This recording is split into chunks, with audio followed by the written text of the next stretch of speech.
ಲಿಂಗಾಯತ ಧರ್ಮ ಅರ್ಥೈಸಿಕೊಳ್ಳುವ ಅಗತ್ಯವಿದೆ. ಸಚಿವ ಸತೀಶ್ ಜಾರಕಿಹೊಳಿ. ಹೌದು, ಕರ್ನಾಟಕದ ಸಾಂಸ್ಕೃತಿಕ ರಾಯಭಾರಿ ಬಸವಣ್ಣನವರು ಕಟ್ಟಿರುವ ಲಿಂಗಾಯತ ಧರ್ಮವನ್ನು ಪ್ರತಿಯೊಬ್ಬರೂ ಅರ್ಥೈಸಿಕೊಳ್ಳಬೇಕಿರುವ ಅಗತ್ಯವಿದೆ ಅಂತ ಲೋಕೋಪಯೋಗಿ ಮತ್ತು ಜಿಲ್ಲಾ ಉಸ್ತುವಾರಿ ಸಚಿವ ಸತೀಶ್ ಜಾರಕಿಹೊಳಿ ಅಭಿಪ್ರಾಯಪಟ್ಟರು. ತಾಲೂಕಿನ ಬೆಳವಿ ಗ್ರಾಮದ ಚರಮೂರ್ತಿ ಚರಂತೇಶ್ವರ ವಿರಕ್ತ ಮಠದಲ್ಲಿ ಶುಕ್ರವಾರ ರಾತ್ರಿ ನಡೆದ ಬಸವ ಜಯಂತಿ ಸಂಭ್ರಮೋತ್ಸವ ಮತ್ತು ಶರಣ ಸಂಸ್ಕೃತಿ ಉತ್ಸವದಲ್ಲಿ ಮಾತನಾಡಿದ ಅವರು, ಸ್ವತಂತ್ರ ಧರ್ಮ ಎನಿಸಿರುವ ಲಿಂಗಾಯತ ಧರ್ಮದ ಬೆಳವಣಿಗೆಗೆ ಕೆಲ ಪಟ್ಟಭದ್ರ ಸಂಪ್ರದಾಯಗಳಿಂದ ಹಿನ್ನಡೆಯಾಗಿದೆ ಎಂದರು. ಪ್ರಸ್ತುತ ದಿನಗಳಲ್ಲಿ ಬಸವಣ್ಣನವರ ವಿಚಾರಧಾರೆ, ಕಾಯಕ ತತ್ವದ ಅಧ್ಯಯನ ಮಾಡಬೇಕಾಗಿರುವ ಅಗತ್ಯವಿದೆ. ಇಂದಿನ ಜಾತಿ ವ್ಯವಸ್ಥೆ ಹೋಗಲಾಡಿಸಲು ಬಸವೇಶ್ವರರ ಸಿದ್ಧಾಂತದ ಮೂಲಕ ಪರಿಹಾರ ಕಂಡುಕೊಳ್ಳಬೇಕು.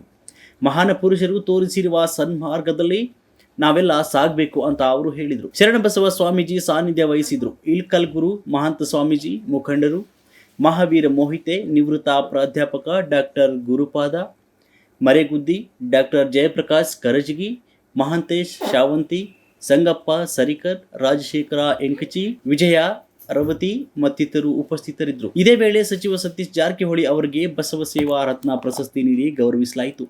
ರಾಮಕೃಷ್ಣ ಪಾನಬುಡೆ ನಿರೂಪಿಸಿದರು. ಶ್ರೀಶೈಲ ಮಠಪತಿ ವಂದಿಸಿದರು. ಇದಕ್ಕೂ ಮೊದಲು ಶೂನ್ಯ ಲಿಂಗ ವಿವೇಚನೆ ವಚನ ಶಾಸ್ತ್ರ ಭಾಗ 1ರ ವಿಶ್ಲೇಷಣೆ ನಡೆಯಿತು.